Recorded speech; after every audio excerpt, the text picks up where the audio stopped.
ഏകാധിപത്യ പ്രചാരണം ഭയന്ന് പ്രിയങ്ക മത്സരിക്കുന്നില്ലെന്ന അഭിപ്രായം ഉയരുന്നു. പ്രിയങ്കയും രാഹുലും മത്സരിക്കണമെന്ന കോൺഗ്രസുകാരുടെ ആഗ്രഹവും സാധിച്ചു കൊടുക്കാൻ പറ്റാത്ത അവസ്ഥയിലായിരുന്നു കോൺഗ്രസ്. രാഹുൽ ഗാന്ധിയെ കൈവിട്ട അമേത്തിയിലേക്ക് ഇനി ഞാനില്ല എന്നായിരുന്നു രാഹുൽ ഗാന്ധിയുടെ തീരുമാനമെന്നും പറഞ്ഞു കേൾക്കുന്നുണ്ടായിരുന്നു. വയനാട് ആപൽഘട്ടത്തിൽ എനിക്ക് കൈകൊടുത്തതാണ്. വയനാട് എൻ്റെ കുടുംബമാണ്. അമേത്തിയിൽ മത്സരിച്ച് ജയിച്ചാൽ ഏത് മണ്ഡലം ഒഴിഞ്ഞാലും ആരോപണം നാനാഭാഗത്തു നിന്നും നേരിടേണ്ടി വരും.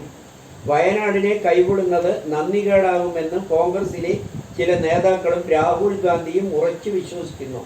രാഹുൽ ഗാന്ധി എന്തുകൊണ്ട് യു.പിയിൽ പ്രത്യേകിച്ച് അമേഠിയിൽ മത്സരിക്കുന്നില്ല എന്ന ചോദ്യം ബി.ജെ.പി. നേതാക്കളും സി.പി.എം. നേതാക്കളും ഒരുപോലെ പറയുന്നു. എന്ത് നിലപാടെടുത്താലും രാഹുലിനെ ആഞ്ഞടിക്കാൻ തക്കം നോക്കി നടക്കുകയാണ് കേരളത്തിലെ സി.പി.എം. നേതാക്കൾ ആണ് കൂടുതലായും രാഹുലിനെ ആക്രമിക്കാൻ ആവേശവും ഉത്സാഹവുമെന്ന് കോൺഗ്രസ് പ്രവർത്തകരും പറയുന്നു. രാഹുലിൻ്റെ വീഴ്ച കാണുന്നതാണ് ഈ രണ്ട് പാർട്ടികളും വെമ്പൽ കൊള്ളുന്നത്. ഹൈക്കമാൻഡ് രാഹുലിൻ്റെയും പ്രിയങ്കയുടെയും അഭിപ്രായത്തിന് വേണ്ടി കാത്തിരിക്കുകയായിരുന്നു. എന്നാൽ പ്രിയങ്ക ഗാന്ധി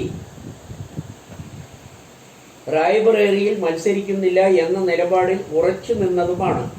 എന്നാൽ പ്രിയങ്കയുടെ ഭർത്താവായ റോബർട്ട് വധേര മത്സരിക്കാൻ താൽപ്പര്യപ്പെട്ടിട്ടും സാഹചര്യങ്ങളാൽ ഹൈക്കമാൻഡിന് അനുവാദം നൽകാൻ കഴിയാത്ത അവസ്ഥയിലായി. ഇതിനെ പ്രതിഷേധിച്ചാണ് ഭർത്താവിന് സീറ്റ് നൽകാത്തതിൻ്റെ അമർഷം ഉള്ളിൽ ഒതുക്കിയാണ് റായ്ബറേലിയിൽ മത്സരിക്കാൻ കൂട്ടാക്കുന്നില്ല എന്ന വ്യാപകമായ ആരോപണമാണ് ബി.ജെ.പി. ഉന്നയിച്ചു വന്നിരുന്നത്. റായ്ബറേലി മണ്ഡലം ഇതുവരെയും നെഹ്റു കുടുംബത്തെ കൈവിട്ടിട്ടില്ല. റായ്ബറേലിയിലും അമേഠിയിലും കോൺഗ്രസുകാർ അവരുടെ വരവിന് കാത്തിരിക്കുകയാണെന്നാണ് അറിയാൻ കഴിയുന്നത്. പ്രിയങ്ക മത്സരിക്കാത്തതിൽ ഘടകകക്ഷിയായ സമാജ്വാദി പാർട്ടിക്കും അഭിപ്രായ വ്യത്യാസം ഉണ്ടായിരുന്നു.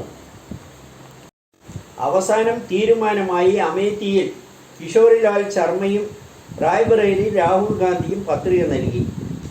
ആശയക്കുഴപ്പങ്ങൾക്ക് വിരാമമിട്ടുകൊണ്ടാണ് തീരുമാനം ഉണ്ടായത്. മോദി രാഹുൽ ഗാന്ധി ഒളിച്ചോടിയെന്നും അതേ പല്ലവി ആവർത്തിക്കുകയായിരുന്നു രാഹുൽ ഗാന്ധി യു.പിയിൽ മത്സരിക്കുന്നതും സമയത്തും മോദി ആക്ഷേപിച്ചു വന്നിരുന്നത്. വയനാടിനോട് കാട്ടിയ നന്ദികേടെന്ന് ആനി രാജ പറയുന്നു. അങ്ങനെയാണെങ്കിൽ ഇന്ത്യയിൽ ഇതുവരെ 2 മണ്ഡലങ്ങളിൽ മത്സരിച്ചവരൊക്കെ ഒരു മണ്ഡലത്തിന് നന്ദികേട് കാട്ടിയെന്ന് പറയാനാകുമോ എന്നും കോൺഗ്രസുകാർ ചോദിക്കുന്നു. അതേസമയം രാഹുൽ ഗാന്ധി എന്തുകൊണ്ട് യു.പിയിൽ മത്സരിക്കുന്നില്ല എന്ന് കേരളത്തിലെ സി.പി.എം. നേതാക്കൾ സ്ഥിരമായി ചാനലുകളിൽ വന്ന് വെല്ലുവിളി നടത്തുന്നുണ്ടായിരുന്നു. ഒരു പാർട്ടിയിലെ ആര് മത്സരിക്കുന്നതും എവിടെ മത്സരിക്കുന്നതെന്നും അവരുടെ തീരുമാനമാണ്. സി.പി.ഐ. സി.പി.എം. പാർട്ടിയുടെ അനുവാദം വാങ്ങിയാണ് മത്സരിക്കേണ്ടത് എന്ന് പറയുന്നത് തികച്ചും തെറ്റാണെന്നും ഏത് മണ്ഡലങ്ങളിൽ ആര് മത്സരിക്കണമെന്ന് തീരുമാനിക്കുന്നത് അതാത് പാർട്ടിയാണ് എന്ന കാര്യം പോലും ആനി രാജയ്ക്ക് അറിയില്ലേ എന്നും ജനങ്ങൾ ചോദിക്കുന്നു. ബി.ജെ.പി. സംസ്ഥാന പ്രസിഡന്റ് കെ. സുരേന്ദ്രനും സ്മൃതി ഇറാനിയും വയനാട്ടിൽ വെച്ച് യു.പിയിൽ എന്തുകൊണ്ട് രാഹുൽ ഗാന്ധി മത്സരിക്കാൻ ധൈര്യം കാണിച്ചില്ല, ഒളിച്ചോടി ഇങ്ങോട്ട് വന്നു എന്ന് ചോദിച്ചു. ഇപ്പോൾ പറയുന്നു രാഹുൽ യു.പിയിൽ മത്സരിക്കാൻ തയ്യാറായപ്പോൾ വയനാടിനോട് നന്ദികേട് കാട്ടിയെന്നും എന്തു ചെയ്താലും അതിനെ കുറ്റം കാണുകയാണ് ഇവരുടെ തൊഴിലെന്നാണ് കോൺഗ്രസുകാർ പറയുന്നത്. ഇവർ രണ്ടുപേരും പറയുന്നു രാഹുലിനെ വയനാട്ടിൽ തോൽപ്പിക്കുമെന്ന്. പിന്നെന്തിനാണ് ഇവർ വേദനിക്കുന്നത് എന്നും കോൺഗ്രസുകാർ ചോദിക്കുന്നു. വയനാടിൽ ഇവർ രാഹുലിനെ തോൽപ്പിക്കുമല്ലോ, പിന്നെന്തുകൊണ്ട് രാഹുൽ റായ്ബറേലിയിൽ മത്സരിച്ചാൽ ഇവർക്ക് എന്താണ് എന്നും കോൺഗ്രസുകാർ ചോദിക്കുകയാണ്. വയനാട് പത്രിക നൽകിയാലും റായ്ബറേലിയിൽ പത്രിക നൽകിയാലും അതിനെ ഒളിച്ചോട്ടമായി ഇവർ കാണുന്നതും തെറ്റാണെന്ന് കോൺഗ്രസുകാർ പറയുന്നു. കേരളത്തിലെ കോൺഗ്രസ് നേതാക്കളുടെ ശുഷ്കാന്തിയും പ്രവർത്തന ശൈലിയും ആവേശവും സ്പീഡും കണ്ട് ജനങ്ങൾ അമ്പരക്കുകയാണ്. എന്തൊരു ആത്മാർത്ഥത! ഒരുമയും ഐക്യവും നേതാക്കളുടെ കൂട്ടിപ്പിടുത്തവും പരസ്പര സ്നേഹവും കണ്ട് പ്രവർത്തകരുടെ കണ്ണ് തള്ളുകയാണ്. കോൺഗ്രസ് പാർട്ടിക്കെതിരെ എതിർചേരിയിൽ നിന്ന് വരുന്ന ആക്രമണത്തെയും ആരോപണങ്ങളെയും നേരിടുന്ന രീതി ഇന്ത്യയിൽ മറ്റൊരിടത്തും കാണാനും കഴിയില്ല. പരസ്പരം ഒറ്റപ്പെടുത്തുന്ന സ്ഥിതി, വാളെടുക്കുന്നവരെല്ലാം വെളിച്ചപ്പാട്, നേതാക്കളുടെ ഒറ്റതിരിഞ്ഞുള്ള പ്രകമ്പനം കൊള്ളിക്കുന്ന ഒഴിഞ്ഞുമാറ്റം.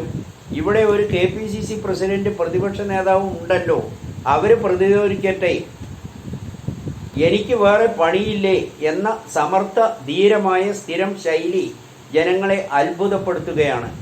കോൺഗ്രസിന് ഉണ്ടാകുന്ന വിജയങ്ങൾ ജനങ്ങളും നിഷ്പക്ഷരായ കോൺഗ്രസ് അനുഭാവികളും നൽകുന്ന ഭിക്ഷയാണ്. പിന്നെ ചില തെരഞ്ഞെടുപ്പിലെ മികവ് ചക്കയിടുമ്പോൾ മുയലു കിട്ടിയതുപോലെയും കാക്കയിരിക്കാനും പരമ്പരം വീഴുന്നത് പോലെയും ആണെന്ന് തിരിച്ചറിവ് ഉണ്ടാകണമെന്നാണ് ജനങ്ങൾ കരുതുന്നത്.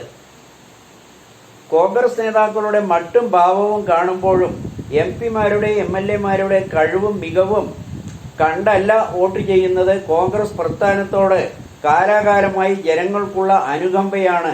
പിന്നെ കോൺഗ്രസിനെ ഭാഗ്യം ഇടത് സർക്കാരിൻ്റെ ഭരണവിരുദ്ധ വികാരം ആളി കത്തിക്കുന്നതും പിന്തുണയായി എന്ന് മാത്രം. അല്ലാതെ സ്ഥാനാർത്ഥികളുടെ മുഖലക്ഷണവും ഫേസ് വാല്യൂയും കണ്ടല്ല ജനങ്ങൾ കോൺഗ്രസിന് വോട്ട് ചെയ്യുന്നത്.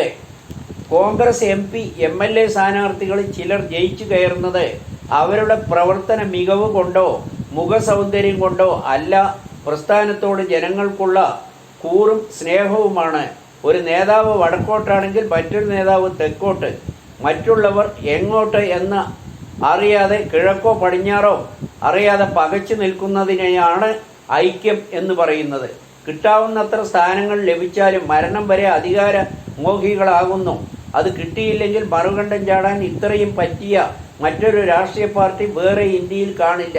അത്രയ്ക്ക് സ്വാതന്ത്ര്യമാണ് കോൺഗ്രസിൽ ഉള്ളത് എന്നാണ് ജനങ്ങൾ കരുതുന്നത്. എല്ലാ നേതാക്കൾക്കും വലിയേട്ടൻ മനോഭാവം. ആരാണ് മുകളിൽ? പരസ്പരം കണ്ടുകൂടാ, തൊട്ടുകൂടാ. അതേസമയം CPM പാർട്ടിയെ കണ്ടുപഠിക്കണം. ആര് എന്ത് തെറ്റ് ചെയ്താലും നേതാക്കളും പ്രവർത്തകർക്കും ഒരേ സ്വരം അഭിപ്രായമായിരിക്കും. ചാനലുകളിൽ വ്യത്യസ്ത അഭിപ്രായമേ നേതാക്കൾ ചൂണ്ടിക്കാണിക്കാറില്ല. എല്ലാവരും ചേർന്ന് അവർക്ക് പിന്തുണ നൽകുന്ന സ്ഥിതിയാണ് CPM-ൽ ഉള്ളത്. പനമ്പള്ളി നഗറിലെ ചോരക്കുഞ്ഞിൻ്റെ നിർണായക വിവരങ്ങൾ പുറത്ത്. ഡാൻസ് റീലുകൾ ഇട്ടിരുന്ന യുവതി തൻ്റെ സുഹൃത്തുമായി അടുപ്പത്തിലായത് സോഷ്യൽ മീഡിയ വഴി ഗർഭം ധരിച്ചത് തൃശ്ശൂർക്കാരനിൽ നിന്നെന്നും വെളിപ്പെടുത്തൽ. യുവതിക്ക് ആരോഗ്യം വീണ്ടെടുത്ത ശേഷം വിശദമായ മൊഴിയെടുക്കും. ലൈംഗിക ബന്ധമെന്ന് ബലപ്രയോഗം ഉണ്ടായെങ്കിൽ പീഡന കേസ് എടുക്കും. കുട്ടിയുടെ അച്ഛനും പോലീസ് നിരീക്ഷണത്തിലാണ്. തൃശ്ശൂർ സ്വദേശിയിൽ നിന്നാണ് ഗർഭം ധരിച്ചതെന്ന് യുവതി പറഞ്ഞു. ഇൻസ്റ്റാഗ്രാമിലും മറ്റ് ഡാൻസ് വീഡിയോ റീൽ ഇടുന്ന സ്വഭാവം യുവതിക്ക് ഉണ്ടായിരുന്നു. യുവതി ഏറെക്കാലം ബാംഗ്ലൂരുവിൽ പഠിച്ചിരുന്നു. 3 മാസം മുൻപാണ് പഠനം നിർത്തി കൊച്ചിയിലെത്തിയത്. അച്ഛൻ കുറച്ച് കർശന സ്വഭാവക്കാരനായിരുന്നു. ഇത് കാരണമാണ് ആരും അറിയാതെ കുട്ടിയെ ഇല്ലാതാക്കാൻ ശ്രമിച്ചതെന്നും യുവതി സമ്മതിച്ചതായും അറിയുന്നു. ലോക്സഭാ തിരഞ്ഞെടുപ്പിൽ മത്സരിക്കുന്ന സ്ഥാനാർത്ഥികൾക്ക് അതൃപ്തിയും ആത്മവിശ്വാസക്കുറവും. വിവിധ മണ്ഡലങ്ങളിൽ മത്സരിക്കുന്ന BJP സ്ഥാനാർത്ഥികൾക്കാണ് ആശങ്കയും അങ്കലാപ്പും ഉള്ളത്. ജയം ഉറപ്പിക്കാനാകുന്നില്ല എന്ന് പറയുന്നു. തിരഞ്ഞെടുപ്പ് പ്രഖ്യാപനം നടത്തിയപ്പോൾ ഉണ്ടായിരുന്ന ആത്മവിശ്വാസത്തിൽ കുറവുണ്ടായി. മോദി നടത്തുന്ന വിവിധ തരത്തിലുള്ള വർഗീയ പ്രസ്താവനകളും പരാമർശങ്ങളും തിരിച്ചടിയാകുമെന്നാണ് അവർ ഭയക്കുന്നതെന്ന് രഹസ്യമായ വാർത്തകളാണ് പുറത്തു വരുന്നത്. കോൺഗ്രസ് അധികാരത്തിൽ വന്നാൽ രാജ്യത്തെ മുസ്ലിങ്ങൾക്ക് പങ്കുവെച്ച് കൊടുക്കുമെന്നും സ്ത്രീകളുടെ താലിമാലകൾ നഷ്ടപ്പെടുമെന്നും പറഞ്ഞ് ജനങ്ങളെ അതൃപ്തി ഉണ്ടാക്കുകയാണ് ചെയ്യുന്നതെന്നും ചില BJP നേതാക്കൾ തന്നെ രഹസ്യമായി സമ്മതിക്കുന്നതായി പറയുന്നു. പിണറായി ഭരണം മടുത്തു ജനങ്ങളെന്ന് രാഷ്ട്രീയ നിരീക്ഷകരുടെ വിലയിരുത്തൽ. പിണറായി വിജയന്റെ തുടർഭരണത്തിൽ എന്താണ് ഈ സംസ്ഥാനത്ത് നടക്കുന്നത്? അക്രമ രാഷ്ട്രീയം, കൊലപാതകം, ബോംബ് പൊട്ടൽ, ബാങ്ക് കൊള്ള, പാർട്ടി നേതാക്കളുടെയും പാർട്ടിക്കാരുടെയും പോഷക സംഘടനകളുടെയും സഹിക്കാനാവാത്ത അതിക്രമ പ്രവർത്തനങ്ങളും തരംതാണ അഭിപ്രായ പ്രകടനങ്ങൾ പ്രവർത്തകരെ കയറൂടിവിട്ടിരിക്കുകയാണെന്നും പറയുന്നു. എന്ത് അക്രമങ്ങൾ ചെയ്താലും അവരെ സംരക്ഷിക്കുന്ന ഹീനമായ നിലപാടാണ് സ്വീകരിച്ചു വരുന്നത്. ബോംബ് ഉൽപാദനവും അത് പൊട്ടി ആൾക്കാർ ഭരിക്കുന്നതും വരെ സംരക്ഷണത്തിന്റെ ഭാഗമാണെന്ന് ഒരു കൂസലുമില്ലാതെ പറയുന്ന മുഖ്യമന്ത്രിയും പാർട്ടി നേതാവുമാണ് ഇവിടെ ഉള്ളതെന്നും ജനങ്ങൾ വിലയിരുത്തുന്നതായി രാഷ്ട്രീയ നിരീക്ഷകർ പറയുന്നു. ഇത്രയും ചെയ്തു കൂട്ടിയിട്ട് 20-ൽ 20 ഞങ്ങൾ നേടുമെന്ന് വോട്ട് ചെയ്ത് മടങ്ങുമ്പോൾ മുഖ്യമന്ത്രി പറയുന്നു. ഇത് പറയാൻ ഒരു തൻ്റെ ഇടം തന്നെ വേണമെന്നാണ് ജനങ്ങൾ കണക്കുകൂട്ടുന്നത്.